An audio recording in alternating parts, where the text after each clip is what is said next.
Alors je tiens tout d'abord à remercier la Fédération européenne de l'édition pour cet échange d'un type un peu particulier. Je tiens également à saluer mes collègues députés européens qui participent et Madame Maria Gabriel, commissaire européenne en charge de l'innovation, la recherche, la culture, l'éducation et la jeunesse. Alors votre question nous interpelle tout d'abord sur notre relation au livre et sur nos modes de consommation.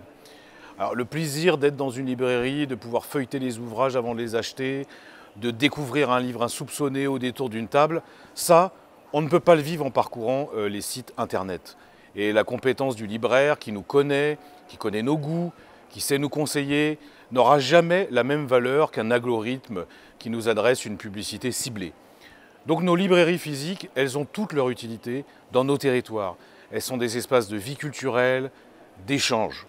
Et moi j'ai la chance d'être dans un pays européen, la France, qui a plutôt bien protégé ses librairies, grâce au prix unique du livre, obligation à laquelle même des sociétés comme Amazon sont contraintes de se soumettre. Et nous avons également le Centre national du livre, le CNC, qui soutient les différents éléments de la chaîne du livre. Donc ces dispositifs nous permettent d'avoir un réseau relativement dense de librairies. Néanmoins, je suis bien conscient que cela n'est pas le cas sur l'ensemble du territoire européen. C'est d'ailleurs pour ça qu'on se bat. Par ailleurs, ces librairies physiques sont des acteurs qui participent à la vie économique quotidienne, au plus près de nos concitoyens, et cela contrairement aux grandes plateformes du secteur qui s'évertuent à ne pas payer d'impôts sur les territoires où elles vendent leurs produits. Alors vous me demandez, que peut faire l'Europe et comment le Parlement européen peut-il contribuer à soutenir les entreprises locales et la diversité culturelle? Tout d'abord, il y a quelques principes de base. Les plateformes d'hébergement de contenu qui ont pour objet la vente en ligne, je parle des marketplaces, et je pense naturellement aux plus grosses comme Amazon, doivent respecter les droits des consommateurs, c'est-à-dire leur permettre de bénéficier de droits équivalents à ceux qu'ils auraient dans des lieux de vente physique.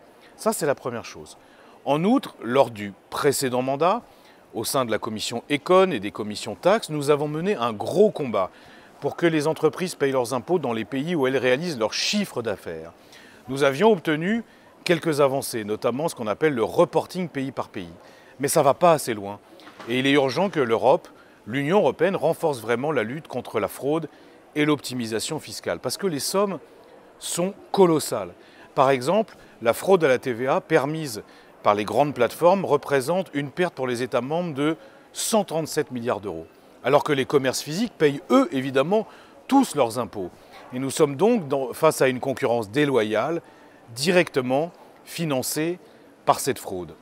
Le rapport DSA, Digital Service Act, sera voté la semaine prochaine. Nous pouvons noter de réelles avancées par rapport à la directive e-commerce qui date de l'an 2000, notamment dans le domaine de l'interopérabilité des données et de la protection des consommateurs. Les plateformes vont devoir, par exemple, assurer une interopérabilité, une portabilité effective des données en fournissant une interface adéquate. Et le fait de ne pas être dans un environnement propriétaire en silo, comme on dit, devrait permettre de réduire le quasi-monopole des plateformes. Mais je pense que nous devons aller plus loin. C'est pourquoi j'ai déposé des amendements pour la prochaine séance plénière. Je vais tenter de convaincre mes collègues qu'il faut interdire le marché européen aux plateformes du e-commerce qui ne prendraient pas toutes les mesures nécessaires pour faire cesser la vente de produits illégaux, comme par exemple les contrefaçons, les copies piratées, sujet que vous connaissez un peu pour le livre papier, mais évidemment surtout pour le livre numérique. Il est très important et même vital dans cette période très dure de restrictions causées par la pandémie, de soutenir les commerces locaux, donc évidemment les librairies. Et le DSA, le Digital Service Act, est une étape importante. Mais pour obtenir des plateformes un comportement pleinement responsable, la régulation du marché, elle nécessite à l'évidence bien d'autres améliorations. C'est pour ça qu'on se bat et c'est pour ça qu'on se bat ensemble.